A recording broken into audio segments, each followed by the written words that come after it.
Mga pangyayaring nahagip ng kamera, mga insidenteng ating susuriin at bubusisiin. Walang ligtas basta caught on cam. Iga nilang aksidente kinasabutan ng mga pedestrian at commuter sa iba't ibang bahagi ng mundo. Caught on cam. Pag-ina sa Brazil, ayan po, nakalagkad ng bus. Sa video makita naglalakad sa kalsada ang isang babae habang tulak ang stroller ng 2 taong gulang niyang anak. Umiba sa lubak ang mag-ina pero nahagip naman sila ng lumikong bus. Nakalagkad pati ang stroller, sakay ang bata. Nakaligtas naman ang mag-ina sa insidente. Caught on cam! Sa Taipei, Taiwan, isang turista naglalakad o nakalagkad naman ng tren.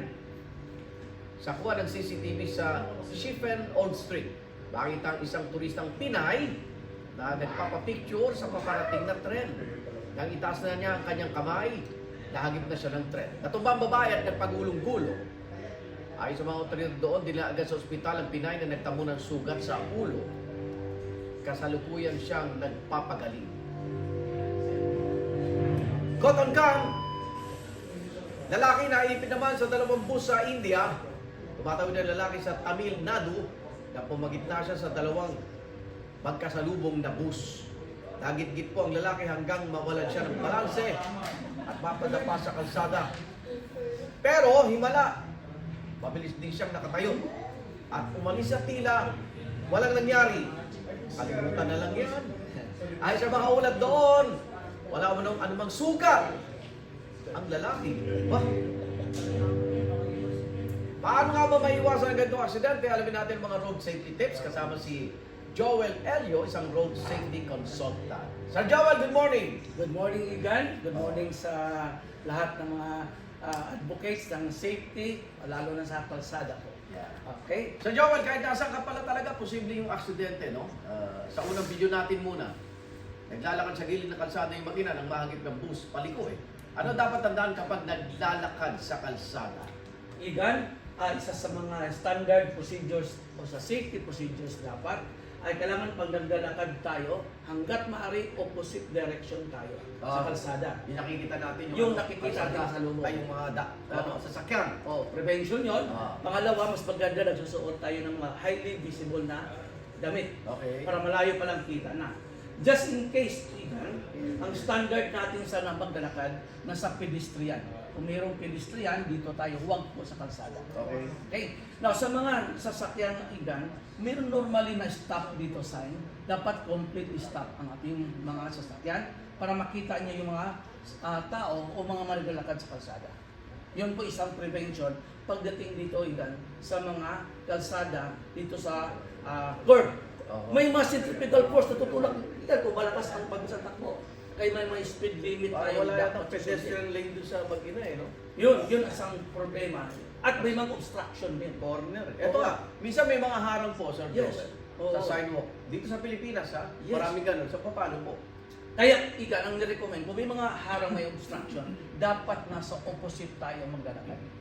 Huwag po within the front. So, paano siya makakarating doon? Dapat dito siya, Igan. Doon. Sa kabila Kabila siya doon. Huwag siya dito. Okay. Kaya ng opposite direction. Para malayo pa lang kita niyo. Parating na sa sasakyan. Makaiwas na siya. Yes. Oo. Sa parte naman ng driver, ano dapat tandaan? Sa mga kurbadang kalsada, minsan, kurbada na, mabilis pa sila eh. Yes. Sa mga kurbada, sa mga bus drivers dyan, mayroon tayong mga speed limits. May mga batas tayo, Republic 4136, na dapat susundin natin. Sa mga barangay or mga local roads, dapat po na 30 km/h lang tayo. Okay. Sa mga highway, mayroon maximum 10 80. Kaya naglalagay tayo ng speed limit Oo. sa mga bus. Okay. Ito naman, punta tayo sa ikalawang video. Sir Joel, isang turista naman nakakip ng tren. Habang nagpapapicture, parang selfie siya. Pinay pala yan. Yeah. So paano maiwasan yan? Parang masyado siyang malapit dun sa railings, ano? Paano maiwasan yan, Sir Joel? Normally, yan, meron tayong safety dito.